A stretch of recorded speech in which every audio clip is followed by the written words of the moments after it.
Imaginez que vous assistiez à une pièce de théâtre où l'un des personnages joue le rôle principal dans pratiquement toutes les scènes. Il est évident que tout ce qu'il dit et fait dans l'histoire revêt une certaine importance. Et dans le dernier acte, il s'avance, il se place au milieu de la scène, puis il explique au spectateur le sens de toute la pièce. Eh bien, d'une certaine façon, nous retrouvons ce phénomène dans le livre de Josué. Josué joue un rôle essentiel dans ce livre et tout ce qu'il entreprend est primordial. Mais dans les derniers chapitres, il prononce 2 discours dont l'auteur se sert pour révéler le sens de son livre pour le peuple d'Israël. Nous arrivons à la 4e leçon de notre série intitulée « Le livre de Josué » qui traite de la fidélité à l'alliance. Nous allons découvrir comment cette 3e et dernière grande partie révèle le sens du livre en appelant les Israélites à se conformer aux termes de l'alliance avec Dieu. Au début de cette série, nous avons synthétisé la signification initiale du livre de Josué ainsi. Le livre de Josué traite de la conquête victorieuse du peuple d'Israël, de l'héritage des tribus et de la fidélité à l'alliance du temps de Josué, afin de permettre aux générations futures de faire face à des situations semblables. À la base, ce livre fut rédigé pour aider les Israélites qui vivaient à l'époque des juges sous la monarchie ou bien plus tard lors de l'exil à Babylone. Il explique comment les contemporains de l'auteur doivent traiter leurs ennemis, leur patrie et honorer leurs droits et devoirs en tant que peuple de l'Alliance. Comme nous l'avons vu dans les leçons précédentes, l'auteur a scindé son livre en 3 grandes parties. Dans les chapitres 1 à 12, il s'attarde sur la conquête victorieuse.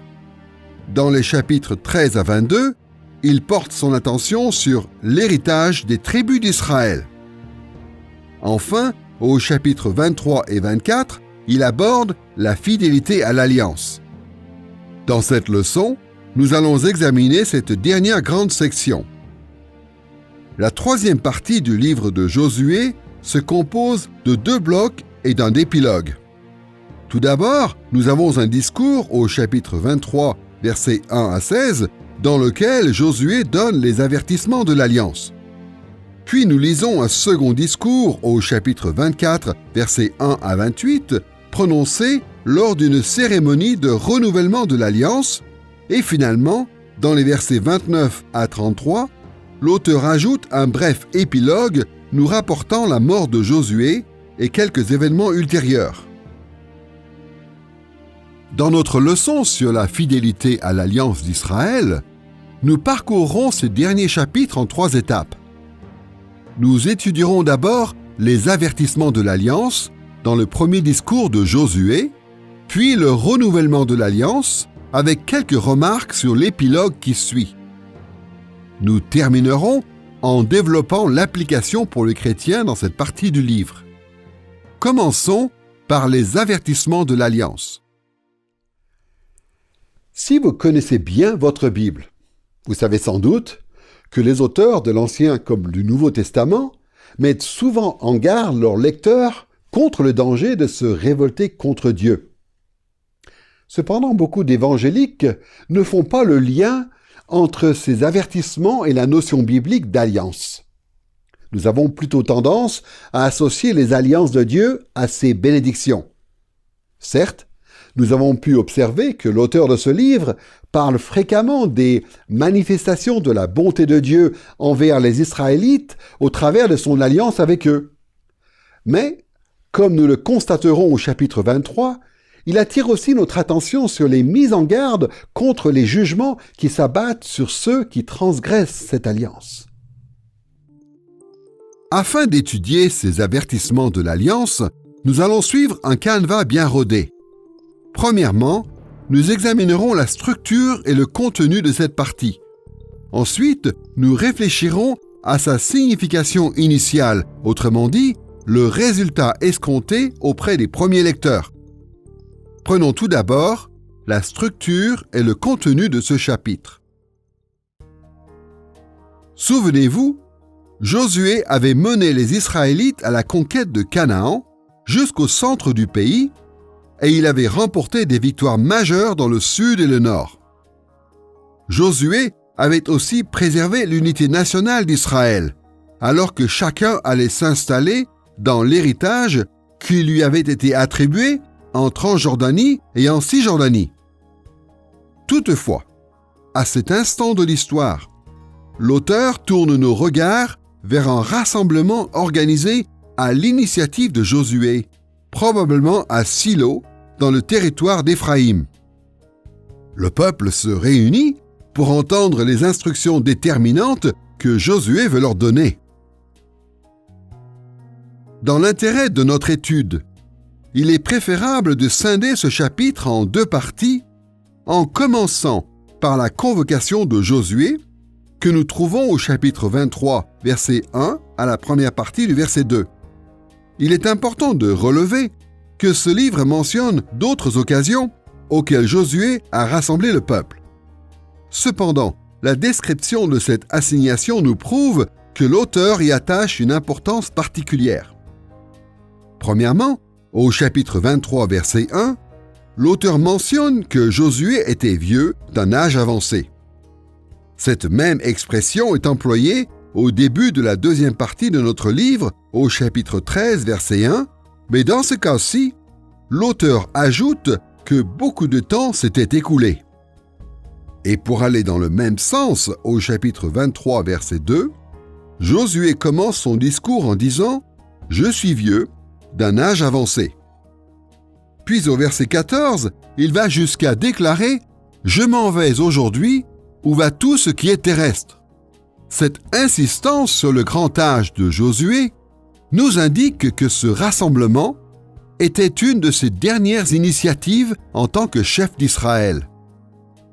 Tout comme nous accordons aujourd'hui une attention particulière aux dernières paroles prononcées par une personne sur le point de mourir, tous les Israélites loyaux, parmi les premiers lecteurs, auraient compris l'importance de ces derniers instants. Deuxièmement, le chapitre 23, verset 2, rapporte aussi que Josué convoqua tout Israël, ses anciens, ses chefs, ses juges et ses officiers. Remarquez qu'il ne s'adresse pas aux sacrificateurs ou aux lévites de haut rang, qui, pour la plupart, ne se mêlaient pas aux gens ordinaires parmi les Israélites. Au contraire, il parle à tout Israël, par le biais de responsables, souvent en contact avec le peuple. Les anciens, les chefs, les juges et les officiers avaient pour rôle de faire appliquer les paroles de Josué. Nous lisons donc que, lors de ce rassemblement, Josué a traité d'affaires concernant tous les Israélites, leur quotidien et ce qui touche à tous les domaines de la vie. Mais en quoi ce rassemblement était-il si important ? Nous trouvons la réponse dans la seconde partie du chapitre 23, dans le discours de Josué. De la fin du verset 2 au verset 16, Josué met les Israélites en garde contre le risque d'enfreindre l'alliance avec Dieu. Dans les leçons précédentes, nous avons décrit les alliances divines en détail. Mais en résumé, elles révèlent les règles de fonctionnement cruciales que Dieu a instaurées dans son royaume. Nous pouvons classer ces règles de fonctionnement caractéristiques des alliances en trois catégories principales: la bienveillance divine, la fidélité humaine et les conséquences de bénédiction et de malédiction. Lorsque nous parlons de bienveillance divine, nous faisons référence à la bonté de Dieu qui est à l'origine de toutes ces alliances et qui les maintient.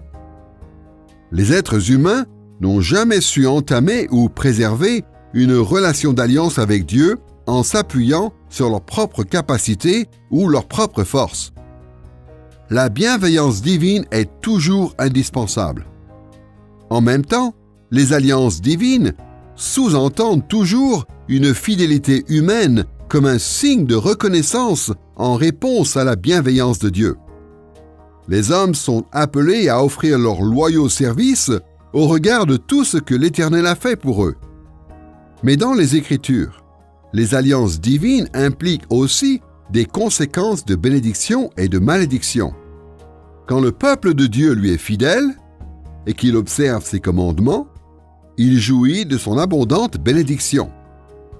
Mais s'il lui est infidèle et qu'il rejette ses commandements, alors il encourt sa malédiction. Toutefois, certains auteurs bibliques font remarquer que ces trois règles de fonctionnement s'articulent souvent de façon incompréhensible à vues humaines.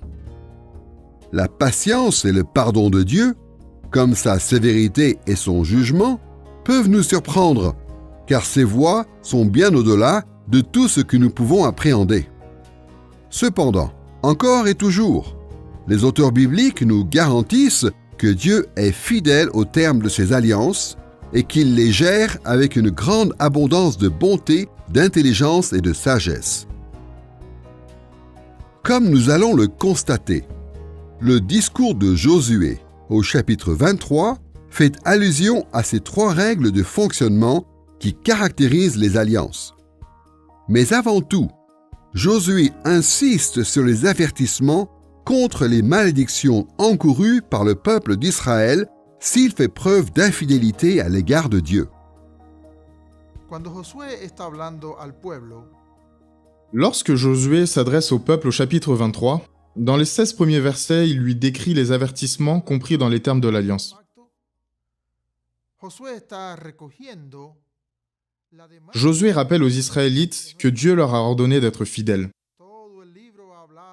Le livre entier nous parle du Dieu de l'Alliance, sa bienveillance, le fait qu'il se bat à nos côtés, qu'il remporte la victoire, qu'il déverse sa bonté et ses faveurs, mais plus que tout, il est le Dieu qui exige notre loyauté.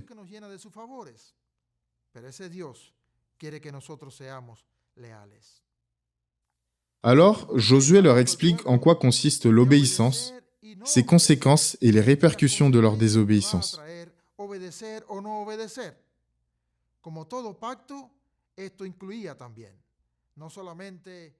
Comme toutes les autres alliances, celle-ci implique non seulement un roi puissant s'associant à un roi plus faible, et pas seulement la bienveillance de ce roi plus puissant, mais aussi le commandement de rester fidèle avec les récompenses de l'obéissance et de la désobéissance, de la loyauté et de l'infidélité. Après avoir rédigé tout un livre sur la grandeur de l'Éternel, le Dieu de l'Alliance qui accomplit toutes choses non pas parce que nous le méritons, mais parce qu'il a conclu une alliance avec nous, Josué met en garde le peuple afin qu'il n'oublie pas d'être fidèle à ce Dieu-là. Devant une telle assemblée, Josué a sans doute développé ses propos, mais l'auteur résume son discours en 3 points. Chacun commence par un rappel de la bienveillance divine, puis poursuit en traitant de la fidélité à l'alliance et ses conséquences, parfois rassemblant ensemble ces 2 derniers sujets en un seul. Le premier point, au chapitre 23, versets 2 à 8, donne d'abord 2 exemples de la bienveillance de Dieu envers Israël. Au verset 3, Josué rappelle aux Israélites que leur conquête victorieuse est due au fait que c'est l'Éternel votre Dieu qui a combattu pour vous. Puis, au verset 4, Josué suggère que Dieu lui-même a donné en héritage par le sort ces nations qui restent à conquérir. Josué aborde ensuite la nécessité pour Israël de témoigner de sa reconnaissance envers Dieu par sa fidélité. Au verset 6, Josué recommande aux Israélites de s'appliquer avec force à observer et à mettre en pratique tout ce qui est écrit dans le livre de la loi de Moïse. Ces paroles font écho au commandement que l'Éternel adresse à Josué au chapitre 1, verset 7. Cependant, après cette phrase bien connue, nous trouvons l'ordre d'accomplir un certain type de service. Pour la première fois dans le livre, nous entendons Josué intimer le peuple d'Israël à s'éloigner de l'idolâtrie des Cananéens et des pratiques corrompues de cette société idolâtre. Au verset 7, il leur dit « Pour ne pas vous mêler à ces nations qui reste avec vous. Vous ne ferez pas mention de leur Dieu, et vous ne l'emploierez pas dans vos serments. Au contraire, comme nous lisons au verset 8, Josué leur recommande « Vous vous attacherez à l'Éternel votre Dieu ». Il va sans dire que l'interdiction par Josué d'adorer les idoles n'était pas une chose nouvelle. Elle faisait écho aux 2 premiers commandements parmi les 10 et à bien d'autres passages dans le Pentateuque qui mettaient en garde les Israélites contre les influences néfastes des faux dieux. Mais en rappelant ces instructions, l'auteur fait comprendre que ce sujet est particulièrement important au vu de ce qu'il a écrit dans les chapitres précédents. Étant donné tout ce que l'Éternel a accompli pour son peuple sous le commandement de Josué, il est hors de question de se tourner vers d'autres dieux. Le deuxième point dans le discours de Josué, au chapitre 23, versets 9 à 13, débute aussi par une mention de la bienveillance divine. Au verset 9, Josué évoque le fait que l'Éternel a dépossédé devant vous des nations grandes et puissantes. Et au verset 10, il affirme encore « L'Éternel votre Dieu combattait pour vous ». Puis au verset 11, comme au premier point, Josué appelle les Israélites à répondre à ce que Dieu a fait par la fidélité. Il les incite « Aimez l'Éternel votre Dieu ». En réalité, il fait référence ici à Deutéronome chapitre 6 verset 5, le plus grand de tous les commandements. Ce verset bien connu dit ceci: « Tu aimeras l'Éternel ton Dieu de tout ton cœur et de toute ton âme et de toute ta force. » En Deutéronome, comme dans le livre de Josué, aimer l'Éternel signifie lui être totalement et exclusivement dévoué à lui et à nul autre. Toutefois, dans ce point du discours, Josué va un cran plus loin. Afin de démontrer à quel point il est essentiel de se consacrer à Dieu seul, il avertit le peuple des conséquences dramatiques encourues en termes de malédiction s'ils sont infidèles à Dieu.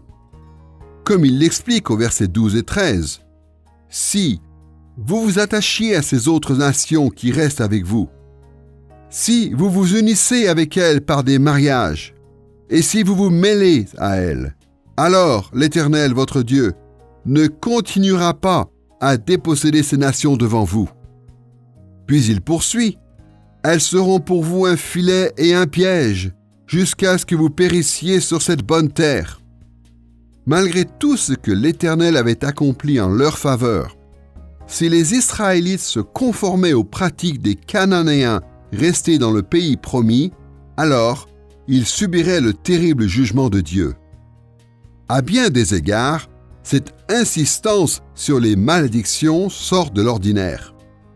Dans des passages tels qu'Exode, chapitre 19, versets 4 à 6, nous ne lisons que les conséquences positives, les bénédictions à venir. Dans d'autres textes comme Deutéronome chapitre 28 et chapitre 30, versets 15 à 19, les promesses de bénédiction et la menace des malédictions se retrouvent côte à côte.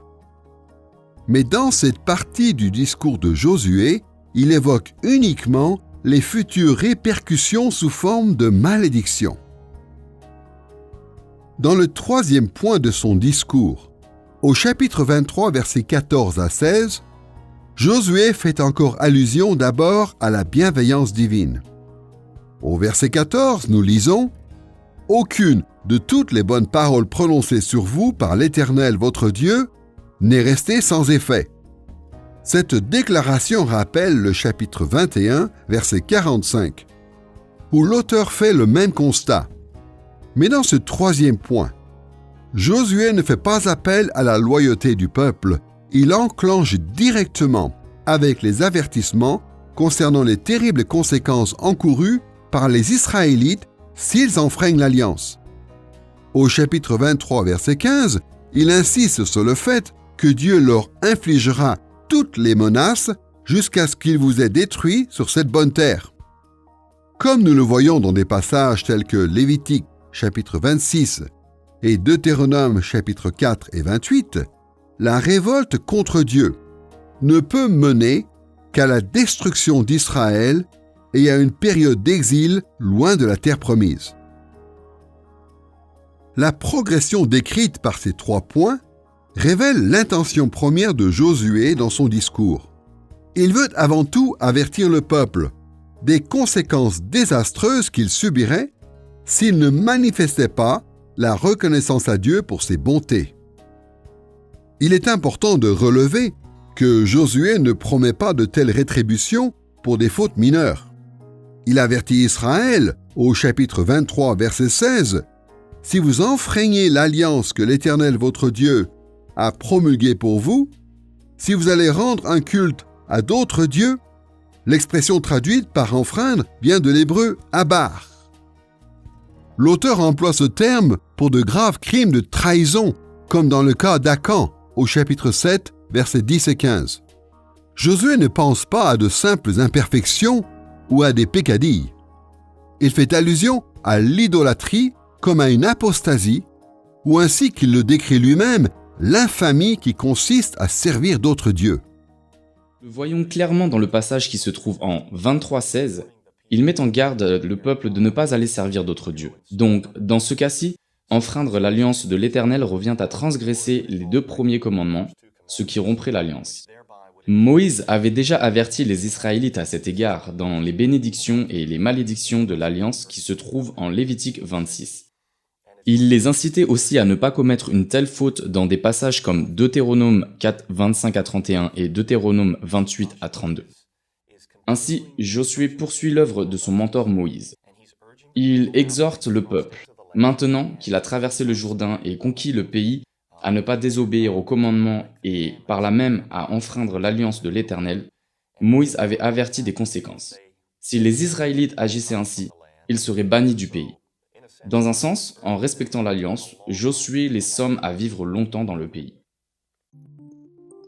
En gardant à l'esprit la structure et le contenu des avertissements de l'alliance prononcés par Josué, nous pouvons à présent examiner la signification initiale de ce chapitre. Globalement, il n'est pas difficile d'imaginer l'impact que l'auteur du livre de Josué espérait avoir sur ses contemporains. Du temps des juges, les Israélites avaient déjà subi certaines malédictions de l'Alliance pour s'être laissés entraîner à adorer les idoles des Cananéens. À différentes époques de la monarchie, le peuple avait encouru des rétributions pires encore, car il s'était mis à suivre Baal et les autres faux dieux. Puis bien sûr, l'exil à Babylone est survenu comme Josué l'avait annoncé. Par conséquent, au lieu de laisser ses lecteurs en situation de crise, accuser Dieu pour son soi-disant manque de fidélité, l'auteur leur déclare sans détour que leurs épreuves sont dues à leur propre incapacité à rester fidèles à l'Éternel. Pour convaincre ses contemporains qu'ils sont responsables de la tournure des événements, l'auteur trame dans ses avertissements de l'Alliance les 5 thèmes que nous retrouvons tout au long du livre. Lors de la convocation du peuple, il montre d'abord que ce rassemblement a été orchestré par l'autorité divine. Au chapitre 23, dans la première partie du verset 2, il explique que Josué appelle le peuple à se réunir. Comme nous avons pu le constater, l'auteur insiste à plusieurs reprises sur le fait que Dieu établit Josué comme successeur légitime de Moïse et donc lui octroie son autorité. Ainsi, en identifiant Josué comme celui qui initie cette assemblée et prononce le discours rapporté dans les versets 2 à 16, il affirme que l'autorité divine est à l'origine de l'une comme de l'autre. Comme nous l'avons déjà sous-entendu, ce chapitre défend un point de vue difficile à accepter pour les premiers lecteurs. Bon nombre d'entre eux ne voulaient pas assumer la responsabilité des conséquences de leur incapacité à rester fidèles à l'Alliance. L'auteur balaie donc toutes les réserves de ses contemporains en affirmant que Josué lui-même a prononcé ces paroles. Deuxièmement, Il n'est pas étonnant que les avertissements de l'Alliance dans le discours de Josué traitent de l'Alliance de Dieu. Au chapitre 23, verset 4, l'auteur fait allusion à l'Alliance lorsqu'il décrit la Cisjordanie comme étant l'héritage d'Israël. Souvenez-vous, le terme hébreu pour héritage, Nachala, fait référence à une terre promise par serment ou par alliance aux patriarches dans des passages tels que Genèse, chapitre 15, verset 18. Nous lisons aussi au chapitre 23, verset 16, que Josué résume son discours en avertissant les Israélites contre un risque important. Si vous enfreignez l'alliance que l'Éternel votre Dieu a promulguée pour vous. L'attention particulière que l'auteur accorde à l'alliance de Dieu incite ses premiers lecteurs à exprimer leur reconnaissance à Dieu pour sa bienveillance envers eux et leurs ancêtres. Josué met en garde le peuple contre les graves répercussions que sont les malédictions divines s'ils n'obéissent pas. Troisièmement, les avertissements de l'Alliance font aussi référence à la loi de Moïse de plusieurs manières. Dans le discours de Josué, au chapitre 23, verset 6, il ordonne à Israël de mettre en pratique tout ce qui est écrit dans le livre de la loi de Moïse. Au chapitre 23, verset 11, Josué s'inspire de la loi de Moïse en Deutéronome chapitre 6, verset 5, quand il exhorte les Israélites en disant « Aimez l'Éternel votre Dieu ». Il leur commande au verset 7 de ne pas vous mêler à ces nations et de ne pas adorer leurs dieux. Ces instructions, et d'autres encore, dans les versets 8 à 12, étaient tirées des textes en Deutéronome chapitre 7, verset 3 et chapitre 10, verset 20. L'auteur relève les allusions à la loi de Moïse car il veut insister sur une idée qu'il répète tout au long de son livre. Le seul moyen pour les Israélites de jouir des bénédictions de l'Éternel est de réaffirmer leur fidélité à la loi de Moïse. Quatrièmement, ce chapitre, qui décrit les avertissements de l'Alliance, attire aussi notre attention sur la puissance surnaturelle de Dieu. Par exemple, au chapitre 23, verset 1, la convocation de Josué fait allusion à la puissance extraordinaire de Dieu quand nous lisons que l'Éternel avait accordé du repos à Israël en le délivrant de tous ses ennemis d'alentour. Ce thème est récurrent dans le discours de Josué. Dans le chapitre 23, verset 3, Josué rappelle au peuple que c'est l'Éternel, votre Dieu, qui a combattu pour vous. Au verset 5, il leur donne l'assurance que l'Éternel, votre Dieu, vos ennemis, repoussera loin de vous et les dépossédera devant vous. Il reprend cette même idée au verset 9. L'Éternel a dépossédé devant vous des nations grandes et puissantes. Et au verset 10, il ajoute « L'Éternel, votre Dieu, combattait pour vous, comme il vous l'a dit. » Josué fait aussi mention de la puissance surnaturelle de Dieu dans la condamnation d'Israël. Il l'exprime ainsi au verset 15. « L'Éternel accomplira sur vous toutes les menaces jusqu'à ce qu'il vous ait détruit. » Puis au verset 16, Josué met en garde le peuple. « La colère de l'Éternel s'enflammera contre vous. » Comme nous pouvons le constater, l'auteur signale que Josué évoque souvent la puissance extraordinaire de l'Éternel. Il désire que ces paroles de Josué suscitent chez ses lecteurs de la reconnaissance et de la louange. De la même manière, il cherche à provoquer la crainte et la repentance chez ses contemporains en les mettant en garde contre les malédictions surnaturelles qui pourront s'abattre sur eux s'ils ne font pas preuve de fidélité. Et cinquièmement, les avertissements de l'Alliance, au chapitre 23, insistent aussi sur la participation de tout Israël. Au verset 2, il est dit que Josué convoque tout Israël. Puis dans son discours, les avertissements concernant les malédictions encourues en cas d'infraction de l'Alliance de l'Éternel ne sont pas seulement adressés à quelques membres du peuple de Dieu. Dans ce chapitre, l'avenir de la nation entière d'Israël dépend des principes évoqués par Josué. Sans aucun doute, l'auteur aborde ce thème important dans le chapitre 23 afin d'appeler tous les Israélites à écouter les paroles de Josué. Comme au temps de ce dernier, la nation entière d'Israël, à l'époque de l'auteur, doit être attentive aux avertissements de ce livre. Ce n'est qu'à cette condition qu'ils pourront espérer jouir des bénédictions de l'Éternel. Dieu donna ses instructions aux Israélites concernant ce qu'ils devaient ou ne devaient pas faire. Toutefois, ils allaient se retrouver entourés de peuples adorant d'autres dieux et adeptes de pratiques terribles et abominables. Par conséquent, Dieu voulait que les Israélites restent fidèles à son alliance. Il promit de plus que s'ils demeuraient attachés à son alliance, ils seraient bénis. Mais s'ils enfreignaient l'alliance, il leur arriverait malheur. Le même principe s'applique à nos vies. En demeurant attachés à l'alliance de Dieu, sa présence nous est assurée. Il nous dirigera et continuera son œuvre en nous comme il l'a promis à Josué. Après avoir découvert comment le livre de Josué aborde la fidélité à l'alliance en énonçant les avertissements de l'alliance, nous pouvons nous tourner vers le deuxième sujet principal de cette leçon, la cérémonie de renouvellement de l'alliance. À bien des égards, la scène qui se déroule dans le chapitre 23 nous laisse en suspens.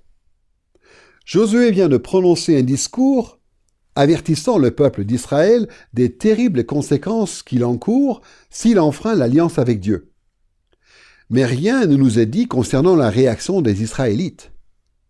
L'auteur omet de nous dire ce qu'il en est afin de préparer ses lecteurs au chapitre 24. Dans ce dernier chapitre, Josué rassemble le peuple une seconde fois, et lors de cette cérémonie, les Israélites renouvellent leur engagement à rester fidèles à l'alliance. Et cette cérémonie joue le rôle de modèle à suivre pour les contemporains de l'auteur, car ils devront réagir de la même façon à la lecture du livre de Josué. Nous parcourons la cérémonie de renouvellement de l'alliance comme à notre habitude. Nous étudierons la structure et le contenu, puis sa signification initiale. Commençons par la structure et le contenu du renouvellement de l'alliance dans le livre de Josué. Comme nous l'avons relevé, après l'installation des tribus d'Israël dans leurs héritages respectifs, Josué rassemble le peuple sans doute à Silo. Mais ce chapitre nous parle d'un autre rassemblement organisé cette fois à Sichem. Il s'agissait d'un lieu sacré pour les Israélites car Abraham y avait érigé son premier autel en l'honneur de l'Éternel, dans le pays promis, comme nous le voyons en Genèse chapitre 12, verset 7. De plus, Sichem se trouvait à proximité du mont Garizim et du mont Ébal, où Moïse avait ordonné à Israël de renouveler son alliance avec Dieu en Deutéronome chapitre 11 et 27. Et dans ce dernier chapitre du livre, à Sichem, nous arrivons au point culminant du ministère de Josué en tant que chef du peuple. Le renouvellement de l'alliance à Sichem est un récit sans interruption, composé de 4 points principaux. Tout d'abord, nous découvrons la seconde convocation de Josué au chapitre 24, verset 1. Elle est d'ailleurs contrebalancée par le renvoi de l'Assemblée à la fin du livre au chapitre 24, verset 28. Entre ces deux extrémités, le récit est constitué d'un second discours de Josué et de la réaction des Israélites des versets 2 à 24, suivi de la confirmation de l'alliance des versets 25 à 27. Commençons par la convocation au verset 1. En comparant cette seconde convocation avec celle du chapitre 23, nous pouvons établir certains parallèles, mais aussi relever des différences. Comme au chapitre précédent, La convocation du chapitre 24, verset 1, s'adresse à toutes les tribus d'Israël, ainsi qu'aux anciens d'Israël, ses chefs, ses juges et ses officiers. La différence la plus marquante, cependant, se situe dans le fait que Josué et le peuple se présentèrent devant Dieu. Autrement dit, ils se sont rassemblés devant la manifestation visible de la gloire divine au tabernacle. Comme c'est le cas ici, l'auteur soulignera à plusieurs reprises l'importance de cet événement en établissant un parallèle avec Exode chapitre 19 à 24. À cette occasion, Israël avait conclu une alliance dans la présence visible de Dieu au mont Sinaï. Comme en Exode, le renouvellement de l'alliance au temps de Josué se déroule dans la présence visible de l'Éternel. Après avoir décrit la convocation de Josué, l'auteur relate le discours et la réaction du peuple d'Israël au chapitre 24, versets 2 à 24. D'une manière générale, le second discours de Josué ressemble au premier, rapporté au chapitre 23, car il insiste sur les règles fondamentales de fonctionnement de l'alliance de Dieu avec Israël, c'est-à-dire la bienveillance divine, la condition indispensable de la fidélité du peuple de Dieu et la mise en garde contre les conséquences en cas d'infidélité. L'idolâtrie est aussi particulièrement mentionnée au chapitre 24 comme au chapitre 23. Mais contrairement au premier discours, nous découvrons ici la réaction des Israélites face aux paroles de Josué. Le premier point de ce discours traite longuement de la bienveillance divine au chapitre 24, versets 2 à 13. Souvenez-vous, au chapitre 23, Josué avait énuméré plusieurs prodiges accomplis par l'Éternel en faveur de son peuple. Mais ici, au lieu d'employer ses propres mots, Josué commence au verset 2 en disant « Ainsi parle l'Éternel, le Dieu d'Israël ». Tout au long de ce passage, Josué transmet ce qu'il a entendu de la bouche de Dieu lui-même, sans doute au tabernacle. À 18 reprises, Dieu rappelle ce qu'il a accompli pour Israël en utilisant la première personne du singulier « je ». Ce récit à la première personne fait écho à l'alliance contractée par Israël au mont Sinaï, quand Moïse avait rapporté les paroles qu'il avait entendues de la bouche de Dieu sur la montagne. Cette formulation sous-entendait que Dieu lui-même énumérait les nombreuses bénédictions qu'il avait déversées sur son peuple. L'Éternel répète les manifestations de sa bonté envers Israël en parcourant 3 périodes de son histoire. Tout d'abord, au versets 3 et 4, il se souvient de la grâce qu'il a témoignée aux générations antérieures et surtout à l'époque des patriarches. Ensuite, au versets 5 à 10, il parle de sa bonté envers le peuple durant la vie de Moïse. Enfin, au versets 11 à 13, il termine en évoquant les événements survenus au cours de la vie de Josué. Au verset 12, Dieu leur a fait bien comprendre que les ennemis d'Israël ont été vaincus, ni par ton épée, ni par ton arc. Puis au verset 13, il ajoute qu'il leur a donné un pays où vous n'avez pas peiné, des villes que vous n'avez pas bâties, des vignes et des oliviers que vous n'avez pas plantés. L'idée principale est assez claire. Les Israélites rassemblés devant Dieu doivent leur réussite à la bonté de l'Éternel. Je pense que la cérémonie de renouvellement était porteuse d'un message crucial pour les enfants d'Israël. Un premier aspect de ce message est exprimé dans l'introduction du discours d'adieu et dans le rappel de la fidélité de l'Éternel à travers l'histoire du peuple. Josué commence par Abraham et poursuit avec les autres patriarches. Il continue en racontant l'épisode de la mer des Joncs où Dieu sauva son peuple, puis il évoque sa fidélité dans le désert, et pour finir, il résume brièvement les histoires remportées dans la terre promise. Les Israélites n'ont pas seulement entendu parler de la fidélité de Dieu, ils l'ont expérimenté eux-mêmes. En fait, je crois que la raison pour laquelle Josué parcourt leur histoire commune est qu'il cherche à leur rappeler la fidélité de l'Éternel.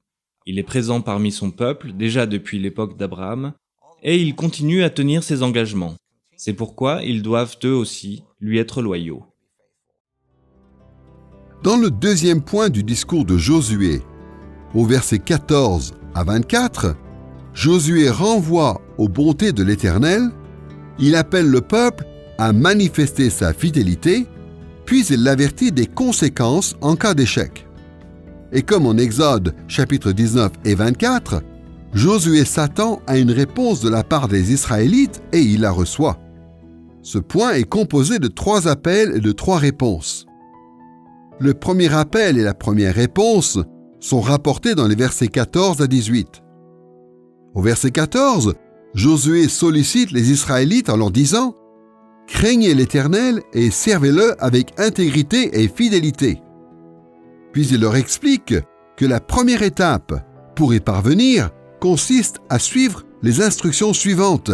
« Ôtez les dieux qu'ont servi vos pères de l'autre côté du fleuve et en Égypte. » Ensuite, au verset 15, il les interpelle en ces mots. « Choisissez aujourd'hui qui vous voulez servir. » Malgré son exhortation à renoncer à l'idolâtrie, dans son discours au chapitre 23, les Israélites persistaient à garder leurs faux dieux. À présent, il insiste sur l'ordre de l'Éternel en les intimant à tous les rejeter et à se débarrasser de toutes leurs idoles. Josué d'ailleurs leur montre l'exemple en prononçant ces fameuses paroles au chapitre 24, verset 15. « Moi et ma maison, nous servirons l'Éternel. » Cette notion de service à l'égard de l'Éternel est si forte chez Josué qu'il emploie le terme « servir » ou « abad » en hébreu, 16 fois dans le chapitre. Et au verset 16 à 18, le peuple répond favorablement à son appel en s'engageant à servir Dieu.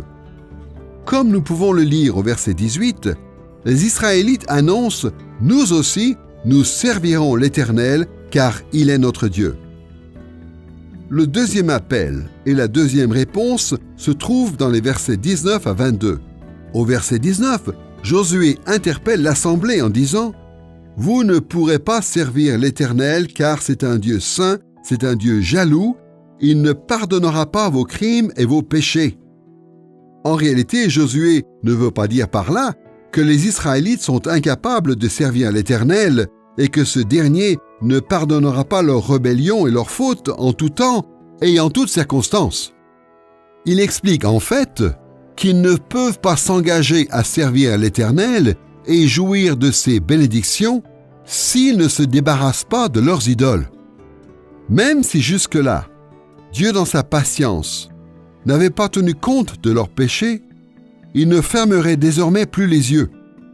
Comme Josué le déclare au chapitre 24, verset 20, « Servir les faux dieux ne pouvait qu'avoir de terribles répercussions, en ce que Dieu se retournera pour vous faire du mal et il vous exterminera après vous avoir fait du bien. » Heureusement, après avoir entendu ces avertissements, le peuple répond au chapitre 24, verset 21 en disant « Non, car nous servirons l'Éternel. » Le troisième appel et la troisième réponse interviennent dans les versets 23 et 24. Suite aux réactions positives du peuple au verset 18, 21 et 22, Josué réaffirme au verset 23 que pour renouveler leur engagement à rester fidèles à Dieu, ils doivent d'abord se conformer à cette exigence. Ôtez donc maintenant les dieux étrangers qui sont au milieu de vous et inclinez votre cœur vers l'Éternel, le Dieu d'Israël. Et les Israélites répondent au verset 24, « Nous servirons l'Éternel notre Dieu et nous obéirons à sa voix. » Les derniers chapitres du livre de Josué, les chapitres 23 et 24, rapportent un discours de Josué sur la nécessité d'être fidèle à l'Éternel et à lui seul. Il est surtout intéressant de noter qu'il contient une recommandation de la part de Josué d'ôter les dieux qui ont servi leur père de l'autre côté du fleuve et en Égypte. Il fait allusion ici au fait que les Israélites avaient toujours tendance à suivre d'autres dieux. Il s'agit d'une tendance fondamentale du cœur humain. Selon A.W. Tozer, il est enclin à l'idolâtrie. Josué savait que la fidélité absolue à Yahvé, à Dieu, était le seul moyen pour Israël de réussir, mais aussi d'expérimenter la plénitude de ses bénédictions. Car les dieux des autres nations, comme le psaume nous le rappelle, sont sans vie, et ceux qui les adorent leur ressemblent. Mais il n'existe qu'un seul vrai Dieu vivant. Ainsi, pour avoir accès à l'unique source d'espérance, de vie et de prospérité pour l'avenir, Israël devait vouer fidélité à l'Éternel et se consacrer exclusivement à son Dieu, tout comme lui s'engageait exclusivement envers eux. Après le discours de Josué et la réaction d'Israël, nous arrivons à la cérémonie de confirmation de l'engagement d'Israël envers son Dieu, dans les versets 25 à 27. Cette section commence au verset 25 et nous explique que Josué conclut en ce jour une alliance avec le peuple et lui imposa des prescriptions et des ordonnances. Au verset 26, Josué se joint aussi à cet engagement à l'alliance en dressant une grande pierre sous le chêne qui était dans le sanctuaire de l'Éternel. Le chêne mentionné ici nous renvoie à Genèse chapitre 12, verset 6, et le grand chêne de Morée à Sichem, le lieu où Abraham érigea son premier autel en Canaan. Et comme nous l'avons vu dans les leçons précédentes, les pierres étaient souvent utilisées pour marquer les mémoires dans le livre de Josué. Par exemple, au chapitre 4, verset 7, Josué dresse 12 pierres pour les Israélites à Gilgal comme mémorial à jamais. Puis nous avons l'autel érigé par les tribus de Transjordanie au chapitre 22, verset 34, en tant que témoin entre nous que l'Éternel est Dieu. Au chapitre 24, verset 27, Josué explique que cette pierre servira de témoignage contre vous, de peur que vous reniez votre Dieu. Cette pierre témoin éviterait que les générations à venir démentent l'engagement volontaire d'Israël de rejeter toute idolâtrie. Si le peuple ne respectait pas sa promesse, il ne pourrait que s'en prendre à lui-même quand le jugement de Dieu s'abattrait sur les Israélites. Après ces événements solennels, le renouvellement de l'Alliance se termine avec le renvoi de l'Assemblée au verset 28. L'auteur clôt le récit de cette cérémonie en relevant que Josué renvoya le peuple, chacun dans son héritage. Cette conclusion soulevait une question essentielle pour les premiers lecteurs. Les Israélites ont-ils tenu leur engagement de rejeter l'idolâtrie et de servir l'Éternel?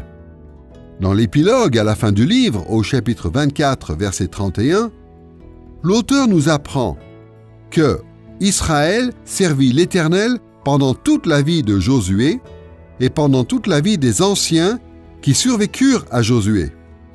Cependant, nous découvrons dans les livres des juges, de Samuel et des rois, qu'après quelques années de loyauté envers Dieu, les générations ultérieures transgressèrent encore et encore leur serment solennel d'abandonner les idoles.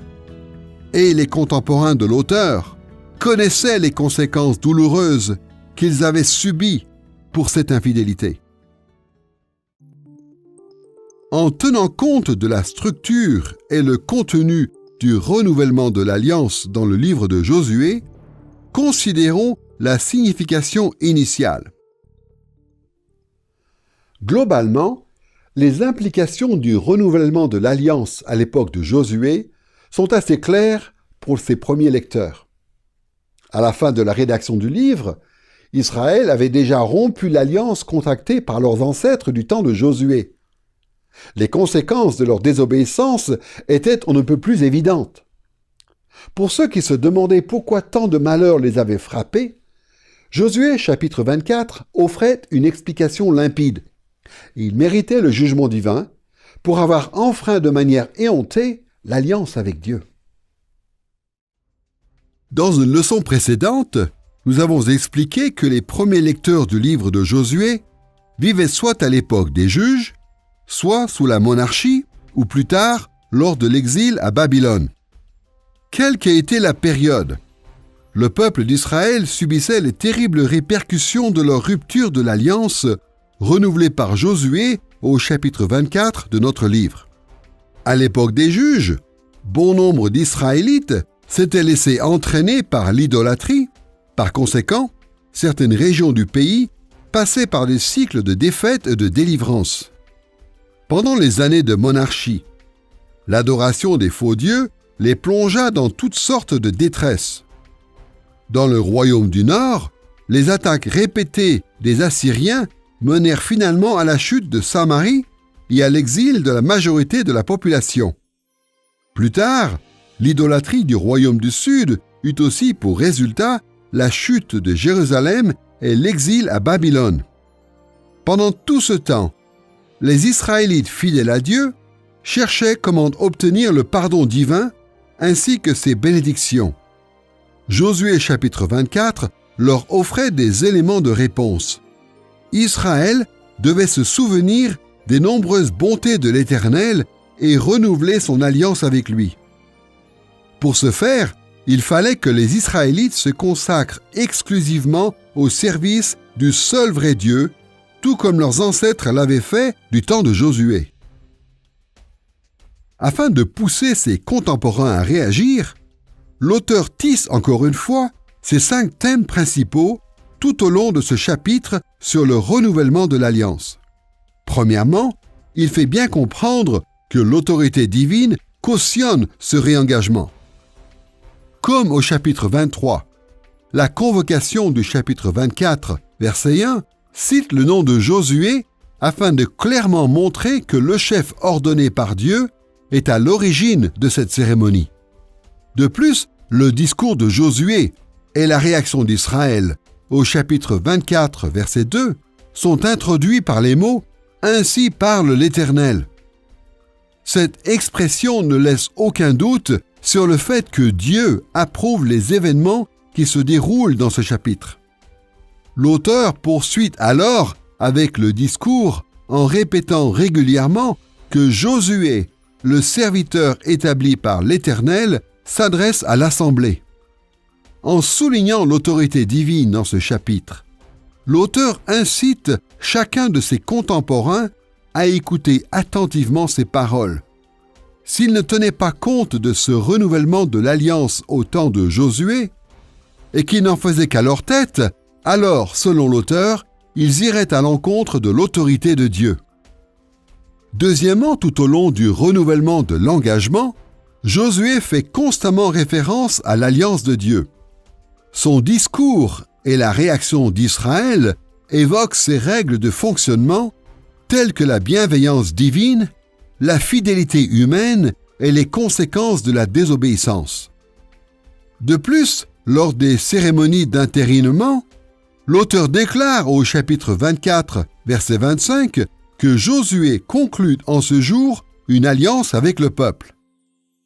Il fait aussi allusion à l'alliance de Dieu avec Israël quand il renvoie l'assemblée. Au verset 28, il est dit que Josué renvoya chacun dans son héritage en employant encore une fois le terme hébreu « Nashallah ». Comme nous venons de le voir, le terme de l'alliance de Dieu dans ce chapitre insiste sur la bonté de l'Éternel et la nécessité de lui rester fidèle. Il est évident que l'auteur voulait que ses lecteurs prennent conscience à quel point ils avaient enfreint l'alliance. Il les exhortait à renouveler leur engagement et à le respecter. Sans repentance et sans consécration, ils continueraient, eux et leurs enfants, à subir les malédictions de l'alliance. Troisièmement, le renouvellement de l'alliance au chapitre 24 s'appuie sur la loi de Moïse. Par exemple, dans le discours de Josué et la réaction d'Israël au versets 14 et 15, le peuple est appelé à renoncer aux dieux qu'ont servis vos pères de l'autre côté du fleuve et en Égypte, ainsi que les dieux des Amoréens, un autre nom donné aux Cananéens. Ces instructions étaient fondées sur l'interdiction d'adorer les faux dieux que l'on trouve dans la loi de Moïse, dans des passages tels que Deutéronome, chapitre 11, verset 28. De plus, quand Josué déclare au verset 19 que l'Éternel, c'est un Dieu saint, C'est un Dieu jaloux. Il s'inspire de textes dans le Pentateuque comme Exode, chapitre 20, verset 5. L'auteur ne laissait planer aucun doute chez ses contemporains. La loi de Moïse devait être leur référence et ils devaient s'y conformer pour espérer profiter des bénédictions divines. Quatrièmement, ce chapitre sur le renouvellement de l'Alliance met aussi l'accent sur la puissance surnaturelle de Dieu. L'auteur insiste particulièrement sur cela dans le discours de Josué et la réaction des Israélites quand Josué rapporte les paroles de l'Éternel concernant sa bienveillance à leur égard. Du verset 3 à la première partie du verset 6, Dieu s'exprime à la première personne et énumère ses œuvres en faveur de son peuple. Par exemple, au verset 3, il déclare « J'ai pris votre père Abraham, et je lui ai fait parcourir tout le pays de Canaan. J'ai multiplié sa descendance. » Au verset 5, il ajoute « J'ai frappé l'Égypte. » Depuis la seconde moitié du verset 6 au verset 7, Josué développe de sa propre initiative le récit des prodiges de l'Éternel. Dans le verset 7, il raconte que lorsque les Égyptiens poursuivirent les Israélites jusqu'à la mer, Dieu ramena sur eux la mer et elle les couvrit. Des versets 8 à 13, le texte reprend à la première personne. Dans le verset 8, Dieu dit « Je les Amoréens, ai livrés entre vos mains. Je les ai détruits devant vous. » Puis, au verset 12, en parlant de la conquête de Canaan, Dieu affirme « Ce ne fut ni par ton épée, ni par ton arc. » En outre, la réaction d'Israël aux paroles de Josué souligne le pouvoir extraordinaire de l'Éternel. Au verset 17, le peuple reconnaît qu'en Égypte, Dieu a opéré sous nos yeux ces grands miracles et qu'il nous a gardés pendant toute la route que nous avons suivie. Ensuite, au verset 18, les Israélites s'accordent pour affirmer qu'il a chassé devant nous tous les peuples. Mais Josué les met en garde au verset 20. Lorsque vous abandonnerez l'Éternel, il se retournera pour vous faire du mal et il vous exterminera.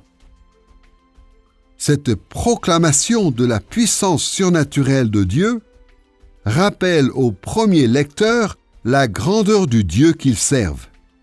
Il est puissant et ne doit jamais être sous-estimé. Sa capacité de bénir et de maudire est sans limite. C'est pourquoi ils doivent rester à jamais fidèles à son alliance. Lorsque nous considérons la relation de Dieu avec le peuple d'Israël, un des aspects frappants est la façon qu'a l'Éternel de les bénir encore et toujours de manière extraordinaire.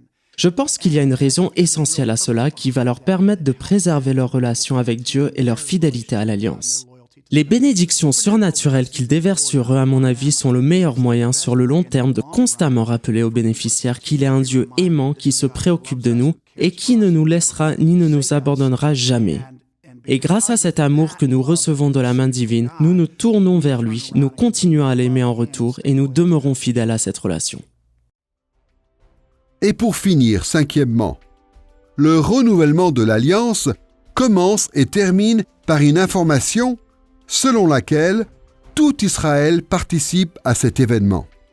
Au verset 1, dans la convocation de l'Assemblée, toutes les tribus d'Israël, les anciens d'Israël, ses chefs, ses juges et ses officiers se présentent devant Dieu.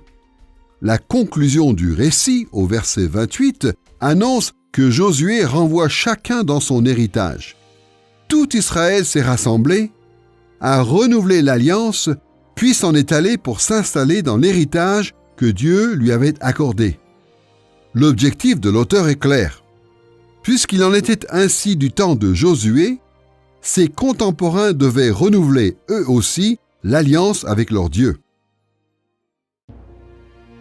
Jusqu'ici, dans notre leçon sur la fidélité à l'alliance, nous avons cherché à déceler le sens des avertissements de l'alliance et du renouvellement de l'alliance pour les premiers lecteurs du livre de Josué.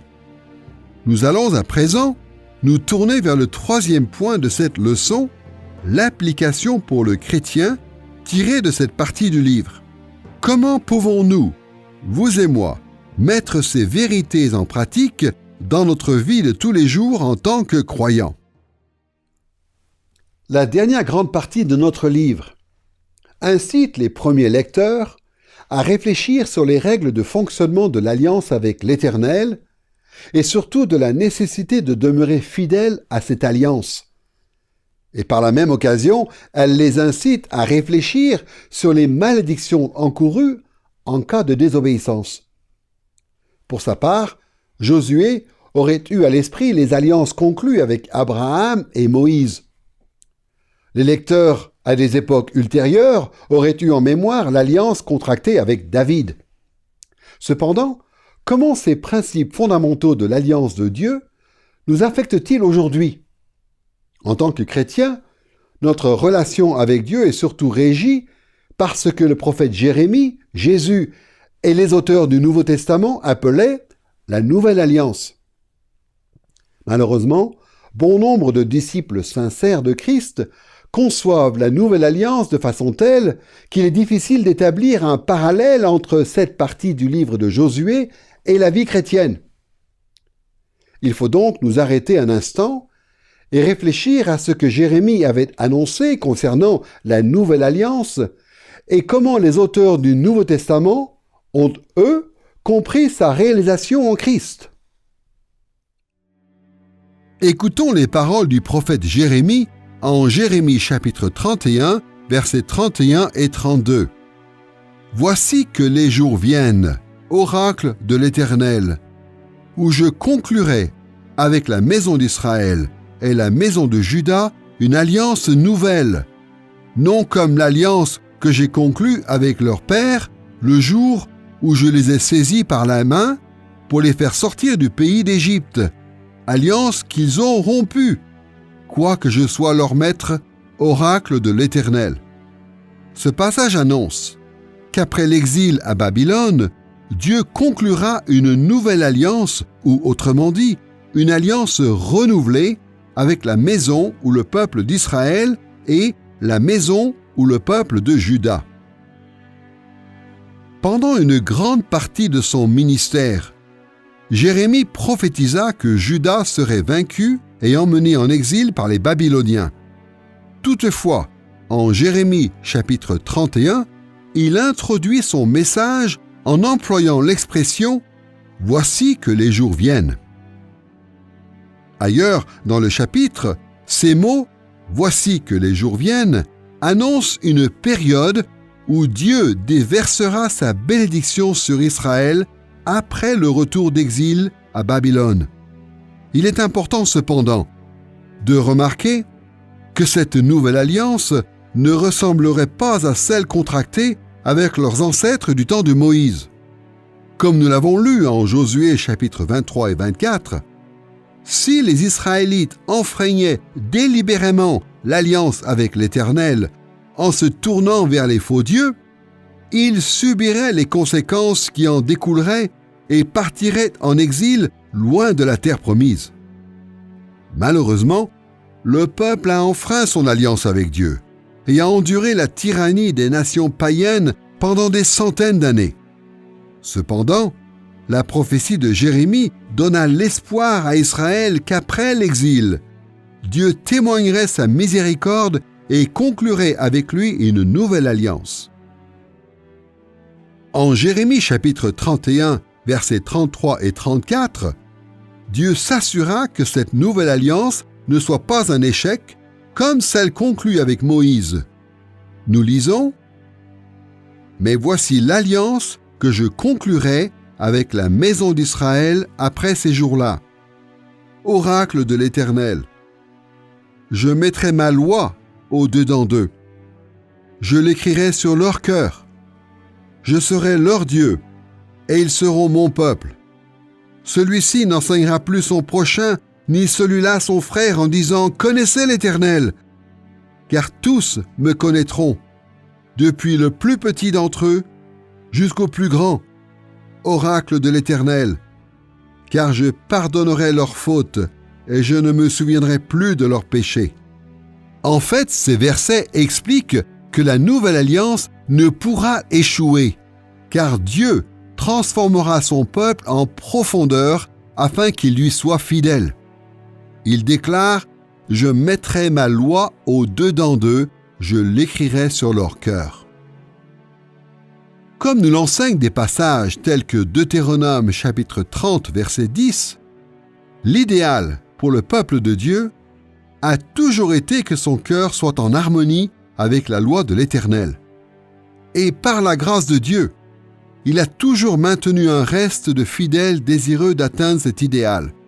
Cependant, Jérémie chapitre 31 annonce qu'avec la pleine réalisation de la nouvelle alliance, un renouvellement spirituel se produirait, non seulement chez quelques individus, mais chez tous les membres du peuple de Dieu.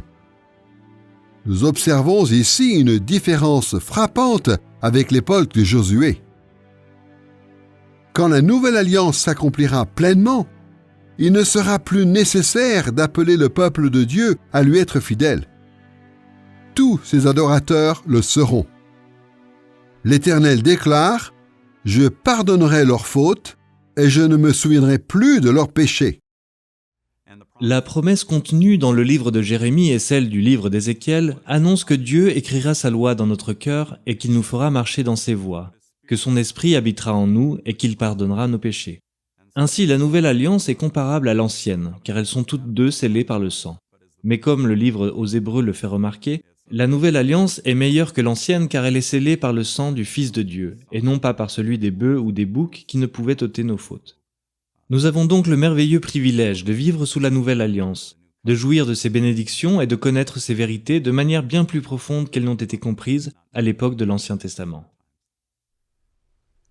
Il est évident que la description que Jérémie nous donne de la Nouvelle Alliance ne peut que susciter d'importantes questions pour nous tous en tant que disciples de Christ. S'il n'était plus nécessaire d'appeler les bénéficiaires de la Nouvelle Alliance à se consacrer fidèlement au service de l'Éternel, alors pourquoi le Nouveau Testament nous exhorte-t-il sans cesse à l'obéissance? Et si les avertissements concernant les malheurs que nous encourons en cas d'infidélité ne sont plus d'actualité, alors pourquoi le Nouveau Testament met-il en garde ceux qui pourraient se détourner de Christ? Afin de répondre à ces questions, nous devons revenir à ce que nous avons développé tout au long de cette série concernant l'accomplissement du livre de Josué en Christ. Comme nous l'avons fait remarquer, le Nouveau Testament nous enseigne que Jésus réalise les objectifs de la conquête victorieuse d'Israël et l'héritage des tribus en 3 phases ou étapes. Il a déclenché la réalisation de ces objectifs lors de l'instauration de son royaume quand il était sur terre. Il poursuit son œuvre dans le prolongement de son royaume tout au long de l'histoire de l'Église. Il l'achèvera lors de l'avènement de son royaume quand il reviendra dans sa gloire. Ce schéma de réalisation est important car Jésus accomplit aussi la fidélité à l'alliance à laquelle Josué appelle Israël en parcourant ces 3 étapes. Comme à notre habitude, nous allons tirer les applications pour le chrétien de cette dernière partie du livre de Josué, en étudiant ce que le Nouveau Testament enseigne sur la fidélité à l'alliance dans chacune de ces phases. Commençons par la fidélité à l'alliance lors de l'instauration du royaume de Christ. Nous savons avec certitude que l'ère de la Nouvelle Alliance a été inaugurée au moment de la première venue de Jésus sur terre. En Luc, chapitre 22, verset 20, Jésus parle lui-même de la nouvelle alliance en mon sang. Puis nous lisons en Hébreux, chapitre 8, verset 6, que Jésus est le médiateur de la nouvelle alliance. Enfin, en 2 Corinthiens, chapitre 3, verset 6, l'apôtre Paul se décrit ainsi que ses compagnons comme les ministres d'une nouvelle alliance. Durant le repas du Seigneur, comme nous le rapportent les évangiles, Jésus explique à ses disciples que sa mort sacrificielle comporte une double signification. Oui, il s'agirait bien d'un sacrifice expiatoire par lequel il subirait la colère du Dieu saint pour nos péchés à notre place, afin que nous puissions y échapper. Cependant, il définit sa mort aussi comme un sacrifice inaugurant une alliance. Son sang ouvre la porte à une nouvelle alliance, dit-il clairement en Matthieu et en Luc. Par conséquent, sa mort est le sacrifice qui inaugure l'ère de la nouvelle alliance. Le Nouveau Testament relève deux moyens par lesquels Christ instaure la nouvelle alliance. D'une part, il souligne l'œuvre de Jésus en tant que Messie. Les Israélites avaient souffert pendant des centaines d'années sous la malédiction de l'exil dont Josué les avait prévenus. Mais le Père envoya son Fils, une démonstration inégalable de bienveillance et de miséricorde. La deuxième personne de la Trinité s'incarna en ce descendant de David qui fut parfaitement fidèle à l'alliance de Dieu jusqu'au point de mourir et d'expier les péchés de tous ceux qui croiraient véritablement en lui. Pour avoir accompli son œuvre, Dieu lui accorda les bienfaits de la résurrection et de l'ascension et lui donna tout pouvoir sur toutes choses. Le Nouveau Testament ajoute que les véritables croyants sont à présent en Christ, c'est-à-dire qu'ils sont identifiés à Christ devant le trône céleste. Nous siégeons au ciel et régnons avec Christ dans sa gloire. Mais d'autre part, l'œuvre merveilleuse de Jésus-Christ, en instaurant son royaume, n'a pas rendu l'Église sur terre aussi parfaite que Jérémie l'avait annoncé en parlant de la nouvelle alliance. Dans l'Église primitive, il existait encore de faux frères, comme Paul les appelle en 2 Corinthiens chapitre 11 verset 26 et en Galates chapitre 2 verset 4. Si ces derniers ne se repentaient pas, ils étaient condamnés à subir la colère éternelle de Dieu. Toutefois, les vrais croyants ne sont pas seulement en Christ, mais Christ est en eux par le Saint-Esprit tout au long de leur vie terrestre. Cet Esprit Saint les conduit dans un long processus de sanctification par lequel, selon 2 Corinthiens chapitre 7 verset 1, nous avançons en développant jusqu'à son terme la sainteté dans la crainte de Dieu. Cette réalité terrestre justifie les paroles de Jésus et des auteurs du Nouveau Testament qui mirent souvent l'accent sur les règles de fonctionnement de l'Alliance au cours du 1er siècle, comme Josué l'avait fait dans les avertissements dans ses discours. Ainsi qu'il avait exhorté Israël à renouveler l'alliance avec Dieu, de même, Jésus et ses apôtres instaurèrent la prédication systématique de la parole et la Sainte Seine pour renouveler la nouvelle alliance. Ces pratiques nous rappellent sans cesse les bienveillances de l'Éternel. Mais elles incitent aussi l'Église à s'engager fidèlement en retour. Les paroles bien connues de Romains chapitre 12 verset 2 nous interpellent ainsi. Ne vous conformez pas au monde présent, mais soyez transformés par le renouvellement de l'intelligence. De plus, elles mirent souvent en garde l'Église visible de leur époque contre les graves répercussions du jugement de Dieu sur ceux qui se détournaient de Christ. Nous lisons en Hébreux chapitre 10 verset 29 « Combien pire, ne pensez-vous pas, sera le châtiment mérité par celui qui aura foulé aux pieds le Fils de Dieu, tenu pour profane le sang de l'alliance par lequel il avait été sanctifié. » Tout comme les avertissements prononcés par Josué à son époque, ces passages du Nouveau Testament et d'autres exhortaient les faux frères à recevoir le salut par la foi. Mais ils encourageaient aussi les croyants véritables à persévérer fidèlement dans leur service pour Dieu. Sur la base de ces enseignements, nous pouvons aisément discerner comment les 5 thèmes des derniers chapitres du livre de Josué s'appliquent à l'instauration de la nouvelle alliance.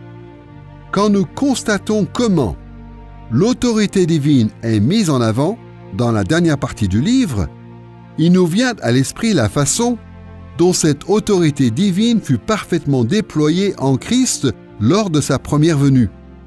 En découvrant les règles de fonctionnement de l'alliance de Dieu dans le récit de Josué, nous nous souvenons que Jésus établit les règles de fonctionnement de la Nouvelle Alliance. L'accent mis par Josué sur la loi de Moïse devrait porter nos regards vers la parfaite obéissance de Jésus et son incitation à vivre selon la loi divine, interprétée à la lumière de la Nouvelle Alliance. Puis les réflexions de Josué sur la puissance surnaturelle de Dieu, agissant en faveur d'Israël, devraient nous conduire à reconnaître ce pouvoir extraordinaire manifesté lors de l'instauration du royaume de Christ. Enfin, l'accent sur l'unité de tout Israël dans cette partie du livre devrait nous renvoyer aux paroles de Jésus, de ses apôtres et des prophètes appelant à l'unité de l'Église. Après avoir énoncé ces applications pour le chrétien liées à la fidélité à l'Alliance et à l'instauration du royaume de Christ, nous devons nous tourner vers les avertissements de Josué et son invitation à renouveler l'Alliance pour découvrir comment nous pouvons les appliquer au prolongement du peuple de Dieu à travers l'histoire de l'Église. Lorsque nous comparons l'état du royaume de Christ au premier siècle avec celui d'aujourd'hui, il est évident que Jésus a accompli de grandes choses. Au cours des 2 derniers millénaires, sous son règne universel, l'Église de Jésus-Christ s'est étendue à travers le monde et elle continue à se répandre encore de nos jours. Cependant, malgré les victoires remportées par le Christ glorifié contre ses adversaires, l'insistance de Josué concernant la fidélité à l'Alliance s'applique à l'Église de toutes les époques. D'un côté, Christ lui-même continue à régner au ciel et à représenter son peuple devant le trône céleste. Nous sommes en Christ, et Dieu attribue la justice de son Fils à tous ceux qui viennent au salut par la foi. Leurs bénédictions éternelles sont garanties en lui. De plus, même lorsque nous péchons, Christ intercède pour nous devant le trône divin. Comme nous le dit Hébreux chapitre 7, verset 25, c'est pour cela aussi qu'il, Christ, peut sauver parfaitement ceux qui s'approchent de Dieu par lui, étant toujours vivant pour intercéder en leur faveur. Mais d'un autre côté, l'Église de Christ sur terre est loin d'être parfaite. Il nous faut constamment rappeler aux chrétiens les paroles d'Hébreux chapitre 12, verset 14. Recherchez la sanctification sans laquelle personne ne verra le Seigneur. Il existe encore aujourd'hui des personnes qui se disent croyantes, mais qui sont en réalité des faux frères, porteurs de ce que les théologiens appellent une foi hypocrite ou éphémère. En fait, à certaines époques, il est arrivé que l'apostasie dans l'Église prenne des proportions énormes, et nous avons raison de lancer des avertissements tels que ceux d'1 Corinthiens, chapitre 10, verset 12. Ainsi donc, que celui qui pense être debout prenne garde de tomber. Bien sûr, par la grâce de Dieu, il existe toujours un reste de vrais croyants, des personnes en qui demeure l'Esprit de Christ. Mais elles traversent, elles aussi, des épreuves passagères que Dieu utilise pour exercer sa discipline. Comme Jésus l'explique à l'église de Laodicée, en Apocalypse chapitre 3, verset 19, « Moi, je reprends et je corrige tous ceux que j'aime. Aie donc du zèle et repens-toi. »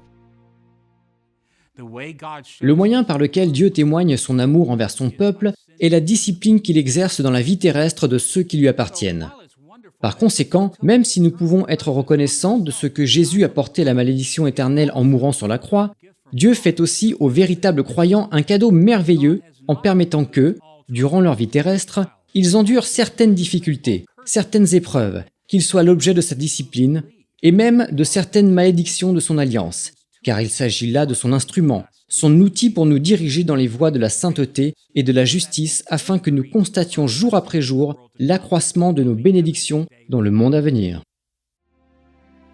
Il est évident que les thèmes de la dernière partie du livre de Josué concernent l'Église tout au long du prolongement du royaume de Christ.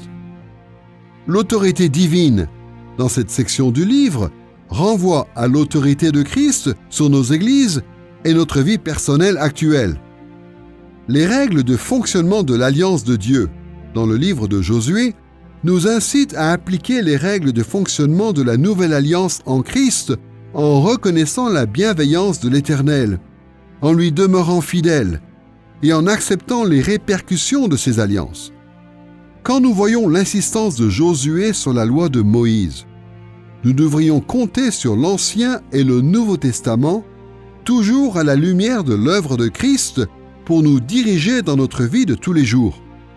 Et comme Josué a médité sur la puissance surnaturelle de Dieu envers Israël, nous devrions nous réjouir du pouvoir extraordinaire que Dieu manifeste en faveur de son Église par Jésus-Christ encore aujourd'hui.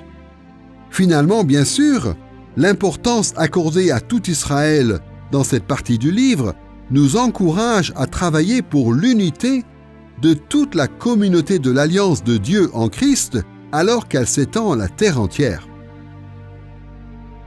Comme nous l'avons démontré, l'application pour le chrétien dans la dernière partie du livre de Josué nous oriente vers l'œuvre de Christ lors de l'instauration de son royaume et de son prolongement à notre époque. Mais elle concerne aussi l'avènement de son royaume quand Jésus réalisera pleinement ses réalités. D'une part, lorsque Christ reviendra dans sa gloire, il recevra son héritage en totalité dans le nouveau ciel et la nouvelle terre, car il a été parfaitement fidèle à l'alliance. En Apocalypse, chapitre 11, verset 15, nous lisons qu'alors le royaume du monde est passé à notre Seigneur et à son Christ. Il régnera au siècle des siècles. Et selon Philippiens, chapitre 2, verset 11, toute langue confessera que Jésus-Christ est Seigneur à la gloire de Dieu le Père. D'autre part, à son retour, l'Église et le monde seront entièrement purifiés et glorifiés. Les bénédictions dues à la grâce commune exercée par Dieu sur les incroyants pendant leur vie sur terre ne fera qu'amplifier leur condamnation éternelle, et les malheurs qu'ils ont endurés ne seront que le prélude de leur sort pour toujours. Cependant, ceux qui auront exercé leur foi en Christ auront part avec lui à la nouvelle création. Les bénédictions reçues au cours de leur vie terrestre seront les prémices de la gloire à venir, et les malheurs passagers, grâce auxquels ils auront été disciplinés, leur réserveront de merveilleuses récompenses. Comme le dit Jacques, chapitre 1, verset 12, « Heureux l'homme qui endure la tentation, car après avoir été mis à l'épreuve, il recevra la couronne de vie. » Ce jour-là, la promesse de la nouvelle alliance s'accomplira pleinement. Comme nous le lisons en Apocalypse chapitre 22, verset 3, il n'y aura plus d'anathème. Le trône de Dieu et de l'agneau sera dans la ville. Ses serviteurs le serviront. Les thèmes traités dans la dernière partie du livre de Josué renforcent notre espérance alors que nous anticipons l'avènement du royaume de Christ. La manifestation de l'autorité divine dans ces derniers chapitres du livre nous rappelle que l'espérance que nous avons en Christ est confirmée par l'autorité divine absolue. L'attention portée par Josué sur l'alliance de Dieu nous incite à nous réjouir du jour où nous partagerons la récompense de celui qui a été parfaitement fidèle. Nous pouvons être encouragés en sachant que la loi de Moïse, si importante du temps de Josué, sera respectée lorsque nous obéirons en tout point à la volonté divine, car nous serons unis à Christ dans la nouvelle création. Puis, l'accent mis dans le livre sur la puissance surnaturelle de Dieu en faveur d'Israël nous offre un aperçu de l'incomparable manifestation du pouvoir de Jésus, dont nous serons témoins lors de son retour. Enfin, le thème de la participation de tout Israël dans cette partie du livre nous invite à nous réjouir de l'avènement du royaume de Christ quand la nouvelle terre sera peuplée des serviteurs fidèles de l'Éternel, qui l'adoreront et le serviront d'une joie sans limite. Dans cette leçon sur la fidélité à l'Alliance, nous avons examiné la dernière grande partie du livre de Josué. Nous avons constaté que les avertissements de l'Alliance incitaient les premiers lecteurs à servir fidèlement l'Éternel et les mettaient en garde contre les jugements qui pourraient s'abattre sur eux en cas d'infidélité. Ensuite, nous avons découvert que le renouvellement de l'Alliance appelait les contemporains de l'auteur à eux-mêmes se réengager envers Dieu. Enfin, nous avons fait remarquer que l'application pour le chrétien, dans cette partie du livre de Josué, doit être formulée en tenant compte de la façon dont Christ relève le défi de la fidélité à l'alliance d'Israël lors de l'instauration, du prolongement et de l'avènement de son royaume. La dernière partie de Josué révèle au premier lecteur le sens profond du livre dans son ensemble. Dieu avait béni son peuple en le conduisant dans une conquête victorieuse. Il avait accordé un héritage durable aux tribus d'Israël. Et ces manifestations de la bienveillance divine devaient inciter les contemporains de l'auteur à s'engager eux aussi à demeurer fidèles à l'alliance. Le jugement de Dieu s'abattra sur tous ceux qui ne lui offriront pas en retour foi et obéissance. Mais à ceux qui répondront à sa grâce par un dévouement empreint d'humilité, il promet une grande récompense. Il en va de même pour vous et moi. En Christ, la grâce de Dieu est pleinement manifestée. En notre Seigneur, il nous offre une victoire et un héritage éternel dans le nouveau ciel et la nouvelle terre. Et cette promesse s'accomplira pour tous ceux qui viendront au salut par la foi en Christ, notre Sauveur.